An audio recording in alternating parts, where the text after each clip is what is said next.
Good morning friends. આજે ફરી મળવાનું થયું.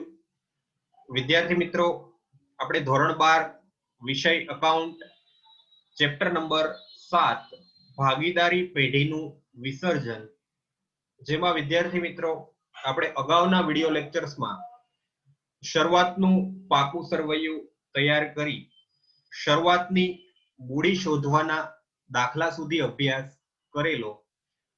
આજના વિડિયો લેક્ચર્સમાં વિદ્યાર્થી મિત્રો આપણે માલ મિલકત નિકાલ ખાતું, ભાગીદારોના મૂડી ખાતા, રોકડ ઓબ્લિક બેંક ખાતું વગેરે ખાતા ખોલવાનો દાખલો જે આપેલો છે એનો અભ્યાસ કરીશું. વિદ્યાર્થી મિત્રો, ભાગીદારી પેઢીના વિસર્જન સમયે પેઢીના ચોપડે જે જરૂરી ખાતા ખોલવામાં આવે છે એનો આજે આપણે અભ્યાસ કરવાનો છે. તમે બધા જાણો છો વિદ્યાર્થી મિત્રો કે ભાગીદારીના વાર્ષિક હિસાબો જ્યારે તૈયાર કરવામાં આવે ત્યારે એમાં કયા કયા ખાતા ખોલવામાં આવે, તો એની જેમ ભાગીદારી પેઢીનું વિસર્જન જ્યારે થાય છે ત્યારે એની અંદર કયા કયા ખાતા ખોલવામાં આવે છે એનો આજે આપણે અભ્યાસ કરવાનો છે. એક રીતે જોઈએ તો વિદ્યાર્થી મિત્રો, આ પ્રકારના દાખલા તમને બોર્ડની પરીક્ષામાં કે અન્ય પરીક્ષાઓમાં પૂછાતા નથી, પરંતુ આપણે એક સેમ્પલ તરીકે એક દાખલાનો અભ્યાસ કરીએ એટલે તમને ખ્યાલ આવે કે માલ મિલકત ખાતું છે એ કઈ રીતે તૈયાર થાય છે. તમને બોર્ડની પરીક્ષામાં માત્ર ને માત્ર આમ નોંધવાળા દાખલા, ત્યાર પછી આપણે અગાઉના લેક્ચર્સમાં જે પાકું સરવૈયું તૈયાર કરીને મૂડી શોધવાના દાખલા જોયેલા એ પ્રકારના દાખલા, અને બીજું થિયરી તથા ખરા ખોટા જ પૂછવામાં આવે છે. પરંતુ આપણે એક દાખલાનો અભ્યાસ કરીએ એટલે તમને થોડો ઘણો આઈડિયા આવે કે પેઢીના વિસર્જન સમયે હિસાબોની પ્રક્રિયા છે એ કઈ રીતે થતી હોય છે. તો વિદ્યાર્થી મિત્રો, આ વિડિયો તમને પરીક્ષા માટે પરીક્ષામાં આ પ્રકારનો દાખલો નહીં પૂછાય, પરંતુ નામા પદ્ધતિના વ્યવહારિક નોલેજ માટે આ દાખલો ખૂબ અગત્યનો છે. અને તમે જ્યારે કોલેજની અંદર અભ્યાસ કરશો ત્યારે પણ તમારે ભવિષ્યમાં આ પ્રકારના દાખલા છે એનો સામનો કરવો પડશે. એટલે તમને એની અગત્યતાને ધ્યાનમાં રાખીને આજના લેક્ચર્સમાં ખાસ ધ્યાન આપશો. તો આવો વિદ્યાર્થી મિત્રો, આપણે ટેક્સ્ટબુકની અંદર પેજ નંબર 312 ઉપર જે દાખલો આપેલો છે, પ્રશ્ન નંબર 7, એની ચર્ચા કરીએ બાળકો. આજે એની રકમ કંઈક આપણને આ રીતે આપેલી છે. નરેશ અને શેવિલ 2:3 ના પ્રમાણમાં નફો નુકસાન વેચી લેતા ભાગીદારો છે. તારીખ 30/9/2016 ના રોજ પેઢીનું વિસર્જન કરવાનું નક્કી કર્યું. તે તારીખે તેની મૂડી અનુક્રમે ₹6 લાખ અને 4 લાખ હતી. પેઢીના કુલ દેવા ₹6 લાખ આપેલા છે. પેઢીના ચોપડે એકત્રિત થયેલ જે નહિવત વેચાયેલ નફા નુકસાન ખાતાની ઉધાર બાકી ₹1 લાખ આપેલી છે. વિદ્યાર્થી મિત્રો, વિચારો તમે, નફા નુકસાન ખાતાની ઉધાર બાકી એટલે આને શું કહેવાય બાળકો? નફા નુકસાન ખાતાની ઉધાર બાકી એટલે આને કહેવાય ચોખ્ખી ખોટ. અને ખોટ આપણે કોની વચ્ચે વેચવી પડશે બાળકો? નફો કે ખોટ ભાગીદાર વચ્ચે વહેંચવા પડે. તો આ આપણને શું આપેલું છે? નફા નુકસાન ખાતાની ઉધાર બાકી. અને તમે બધા જાણો છો વિદ્યાર્થી મિત્રો, ઉધાર બાકી કઈ બાજુ ઉપર લખાય? જમા બાજુ ઉપર. તો યાદ કરો તમે ધોરણ 11, નફા નુકસાન ખાતાની જમા બાજુ ઉપર શું આવતું? ચોખ્ખો નફો કે ચોખ્ખી ખોટ? ચોખ્ખી ખોટ. એટલે આપણને ₹1 લાખ શું આપેલું છે? ચોખ્ખી ખોટ, જે આપણે ભાગીદારો વચ્ચે વહેંચવી પડશે. અને આગળ એવું કીધું છે કે રોકડ શિલ્લક ₹1 લાખ હતી. પેઢીની મિલકતોના 50% ઉપજ્યા. વિસર્જન ખર્ચ 1 લાખ થયો. પેઢીના ચોપડા બંધ કરવા માટે જરૂરી ખાતા તૈયાર કરો. વિદ્યાર્થી મિત્રો, વિસર્જન સમયે કયા કયા ખાતા તૈયાર કરવામાં આવે છે? નંબર 1 માલ મિલકત નિકાલ ખાતું, ત્યારબાદ ભાગીદારોના મૂડી ખાતા, ત્યારબાદ ભાગીદારોના લોન ખાતા. પણ અહીંયા વિદ્યાર્થી મિત્રો લોન વિશેની કોઈ માહિતી આપેલી નથી, એટલે લોન ખાતા તૈયાર કરીશું નહીં. અને અંતે રોકડ ઓબ્લિક બેંક ખાતું તૈયાર કરવું પડશે. ખાસ ધ્યાનમાં રાખશો બાળકો, અહીંયા પાકું સરવૈયું તૈયાર કરવામાં આવતું નથી. એનું કારણ છે અહીંયા પેઢી બંધ થાય છે. તો આપણે સૌપ્રથમ એક પાકું સરવૈયું તૈયાર કરીશું અહીંયા માત્ર જાણકારી માટે.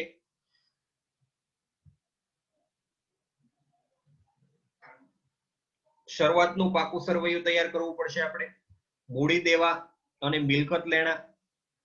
તમને અહીંયા વિદ્યાર્થી મિત્રો કીધેલું છે કે શરૂઆતમાં નરેશ અને શૈવિલની મૂડી કેટલી આપેલી હતી? ₹6 લાખ અને 4 લાખ. તો બંને ભાગીદારના નામ લખીશું. નરેશ 6 લાખ, શૈવિલ 4 લાખ, એટલે ટોટલ 10 લાખ રૂપિયા થશે. ત્યાર પછી પેઢીના દેવા ₹6 લાખ છે, એટલે દેવા આપણે ક્યાં દર્શાવીએ બાળકો? મૂડી દેવા બાજુ. એટલે દેવા આપણને 6 લાખ આપેલા છે. ત્યાર પછી આપણને આગળ એવું કીધું છે કે ચોપડે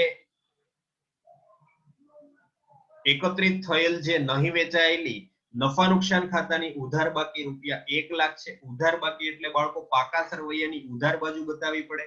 અને તમે બધા જાણો છો પાકા સરવૈયામાં ઉધાર બાજુ કોને કહેવાય? મિલકત લેણા બાજુને. તો આપણે ત્યાં દર્શાવીશું નફા નુકસાન ખાતે. આપણે ટોટલ મારવાનું બાળકો ભૂલીશું નહીં. અહીંયા તમે જોઈ શકો છો વિદ્યાર્થી મિત્રો કે ₹10 લાખ અને 6 લાખ, એટલે મૂડી દેવા બાજુનો સરવાળો કેટલો થાય છે? ₹16 લાખ. તો મૂડી દેવા બાજુ જેટલો સરવાળો હોય એટલો જ સરવાળો કે મિલકત લેણા બાજુ પણ હશે. એમાં તમને કીધેલું છે અહીંયા કે નફા નુકસાન ખાતાની ઉધાર બાકી ₹1 લાખ, એને મિલકત લેણા બાજુ ઉપર દર્શાવીએ નફા નુકસાન ખાતે 1 લાખ. ત્યાર પછી રોકડ શિલ્લક આપણને 1 લાખ કીધેલી છે. તમે બધા જાણો છો બાળકો રોકડ શિલ્લક પણ મિલકત લેણા બાજુ લખાય. રોકડ શિલ્લક ₹1 લાખ. તો બીજી કોઈ માહિતી આપણને આપેલી નથી. અને ખાસ ધ્યાનમાં રાખશો બાળકો, આ વિસર્જન ખર્ચ ₹1 લાખ થયો એ પાકા સરવૈયામાં દર્શાવાશે નહીં. આ તો શરૂઆતનું પાકું સરવૈયું આપણે તૈયાર કર્યું છે. હજી આપણે કોઈ ખાતા બીજા ખોલ્યા નથી. એટલે આ રોકડ શિલ્લક 1 લાખ. તો તમે જોઈ શકો છો કેટલા રૂપિયા અહીંયા ખૂટે છે મિલકત લેણા બાજુ ઉપર? ₹14 લાખ. તો આ ₹14 લાખ છે એ બાળકો શું હશે? પરચુરણ મિલકતો, એટલે કે અન્ય મિલકતો. ફરીથી વિદ્યાર્થી મિત્રો, આ શરૂઆતનું પાકું સરવૈયું આપણે માત્ર જાણકારી માટે તૈયાર કર્યું છે. આપણે જે જરૂરી ખાતા ખોલવાના છે એમાં પાકા સરવૈયાનો સમાવેશ થશે નહીં. ખાસ ધ્યાનમાં રાખશો બાળકો, શરૂઆતનું પાકું સરવૈયું આપણે માત્ર ખૂટતી વિગત શોધવા માટે તૈયાર કરેલું છે, પણ આપણે જરૂરી ખાતામાં પાકા સરવૈયાનો સમાવેશ કરીશું નહીં. એટલે આપણે સૌપ્રથમ બંને ભાગીદારની મૂડી દર્શાવી, ત્યાર પછી દેવા દર્શાવ્યા. આ બંનેનો સરવાળો 16 લાખ મૂડી દેવા બાજુ લખો. મૂડી દેવા બાજુ જેટલું ટોટલ હોય એટલું જ મિલકત લેણા બાજુ હોય બાળકો. નફા નુકસાન ખાતું 1 લાખ તમને આપેલું છે. રોકડ શિલ્લક 1 લાખ આપેલી છે. અને ખૂટતી વિગત જે 14 લાખ છે એ શું ગણાશે વિદ્યાર્થી મિત્રો? પરચુરણ મિલકતો. તો આપણી આખી રકમ છે એ હવે બની ગઈ. તો હવે આપણે દાખલો ગણવાનો છે જરૂરી ખાતા તૈયાર કરીને. તો વિદ્યાર્થી મિત્રો સૌપ્રથમ આપણે કયું ખાતું ડ્રો કરીશું? માલ મિલકત નિકાલ ખાતું. ત્યાર પછી ભાગીદારોના મૂડી ખાતા તૈયાર કરીશું. અને ત્યાર પછી લાસ્ટમાં રોકડ/બેંક ખાતું તૈયાર કરીશું. તો આપણે 3 ખાતા તૈયાર કરી દીધા છે વિદ્યાર્થી મિત્રો. અગાઉ તમે માલ મિલકત નિકાલ ખાતા વિશે અભ્યાસ કરેલો છે. અને આજે હજી એક વખત હું વિદ્યાર્થી મિત્રો તમને માલ મિલકત નિકાલ ખાતું રિવાઇઝ કરાવું છું. ખાસ ધ્યાનમાં આપશો. માલ મિલકત નિકાલ ખાતાની ઉધાર બાજુ મિલકતોના ખાતા બંધ કરીને દર્શાવાય. અહીંયા આ જે એરો આપેલો છે એની ઉપર ખાસ ધ્યાન રાખશો બાળકો. માલ મિલકત નિકાલ ખાતાની ઉધાર બાજુ તમારે મિલકતોના ખાતા બંધ કરીને દર્શાવવાના છે. ત્યાર પછી મિલકતોની જે કઈ ઉપજ થાય એને તમારે માલ મિલકત નિકાલ ખાતાની કઈ બાજુ દર્શાવવાની છે? જમા બાજુ. વિદ્યાર્થી મિત્રો તમે આ એરો જોઈ શકો છો. ખાતા બંધ કરીને ઉધાર બાજુ દર્શાવવાના છે. મિલકતોની જે કઈ ઉપજ મળે એ માલ મિલકત નિકાલ ખાતાની જમા બાજુ ઉપર લખવાની છે. ત્યાર પછી વિદ્યાર્થી મિત્રો દેવું કે જવાબદારી આપેલી હોય તો એના ખાતા બંધ કરીને માલ મિલકત નિકાલ ખાતાની જમા બાજુ ઉપર દર્શાવવાના છે. ત્યાર પછી જે કઈ તમે દેવાની ચૂકવણી કરો એ માલ મિલકત નિકાલ ખાતાની ઉધાર બાજુ ઉપર દર્શાવવાની છે. ત્યાર પછી વિસર્જન ખર્ચની ચૂકવણી કરો તો વિદ્યાર્થી મિત્રો ખર્ચ ગણાય અને તમામ પ્રકારના ખર્ચ ક્યાં લખાય? માલ મિલકત નિકાલ ખાતાની ઉધાર બાજુ ઉપર. અને તમામ પ્રકારની આવકો ક્યાં લખાય? માલ મિલકત નિકાલ ખાતાની જમા બાજુ ઉપર. તો આવો વિદ્યાર્થી મિત્રો આપણે મિલકતોના ખાતા બંધ કરીને પહેલા માલ મિલકત નિકાલ ખાતાની ઉધાર બાજુ દર્શાવીએ. એના પહેલા આપણે મૂડી ખાતાની અંદર મૂડી લખીશું. વિદ્યાર્થી મિત્રો, મૂડી ખાતું હંમેશા કઈ બાકી દર્શાવે છે? જમા બાકી. એટલે આપણે જમા બાજુ ઉપર લખીશું બાકી આગળ લાવ્યા. નરેશની મૂડી આપણને આપેલી છે રૂપિયા 6 લાખ અને શેવિલની મૂડી 4 લાખ. ત્યાર પછી રોકડ ઓબ્લિક બેંક ખાતાની અંદર રોકડ શિલ્લક લખીશું બાકી આગળ લાવ્યા રૂપિયા 1 લાખ. વિદ્યાર્થી મિત્રો, રોકડ શિલ્લક મિલકત હોવાથી એની કઈ બાકી હોય છે? હંમેશા ઉધાર. એટલે ઉધાર બાજુ બાકી આગળ લાવ્યા લખાય અને મૂડીની જમા બાકી હોવાથી જમા બાજુ ઉપર બાકી આગળ લાવ્યા લખાશે. ત્યાર પછી વિદ્યાર્થી મિત્રો, આપણે મિલકતોના ખાતા બંધ કરીને ક્યાં લખવાના છે? માલ મિલકત નિકાલ ખાતાની ઉધાર બાજુ. એટલે અહીંયા ઉધાર બાજુ ઉપર લખાશે પરચુરણ મિલકતો ખાતે. કેટલા રૂપિયા લખાશે બાળકો? મિલકતો કેટલાની હતી? 14 લાખ રૂપિયાની. ત્યાર પછી વિદ્યાર્થી મિત્રો, આપણે દેવાના ખાતા બંધ કરીને જમા બાજુ ઉપર લખવા પડશે, કારણ કે દેવું જમા બાકી દર્શાવે. તો દેવા ખાતે કેટલા લખાશે બાળકો? રૂપિયા 6 લાખ. ફરીથી વિદ્યાર્થી મિત્રો, મિલકતોના ખાતા બંધ કરીને ક્યાં દર્શાવવાના છે? માલ મિલકત નિકાલ ખાતાની ઉધાર બાજુ. દેવાના ખાતા બંધ કરીને ક્યાં લખવાના છે? માલ મિલકત નિકાલ ખાતાની જમા બાજુ. ત્યાર પછી વિદ્યાર્થી મિત્રો, તમે ચોપડી સાથે રાખજો, રકમમાં પણ નજર કરતા જજો.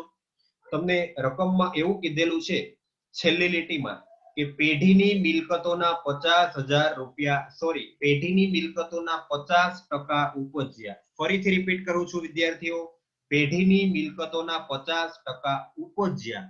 એટલે આ જે મિલકતો છે એના 50% કેટલા રૂપિયા થાય? 7 લાખ. એટલે આ વેચતા કેટલા રૂપિયા ઉપજ્યા? રૂપિયા 7 લાખ. તો એને ક્યાં લખશો બાળકો? ઉપજ હંમેશા માલ મિલકત નિકાલ ખાતાની જમા બાજુ લખાય. તો ત્યાં તમે શબ્દ કયો લખશો? રોકડ ખાતે મિલકતની ઉપજ. હવે અહીંયા મેં રોકડ ખાતે શા માટે લખ્યું વિદ્યાર્થી મિત્રો?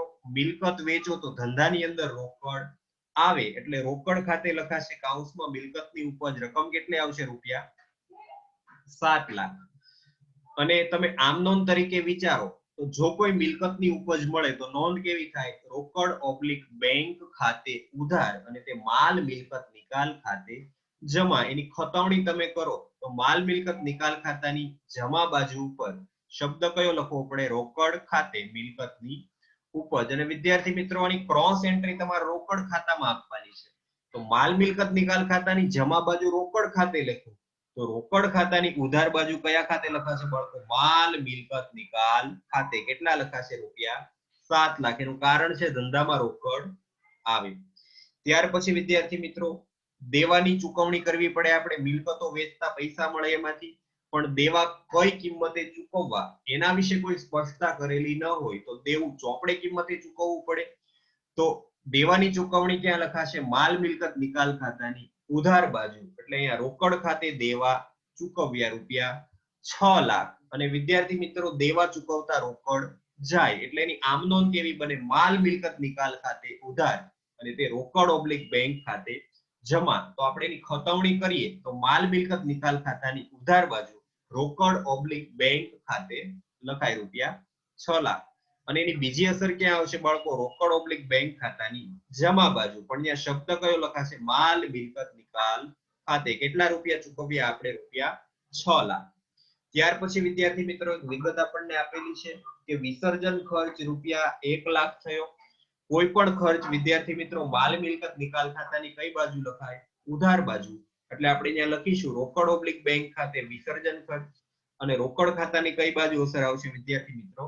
જમા બાજુ. માલ મિલકત નિકાલ ખાતે વિસર્જન ખર્ચ રૂપિયા 1 લાખ. એનું કારણ છે વિદ્યાર્થી મિત્રો, આ અસર આ રીતે કેમ આવે છે?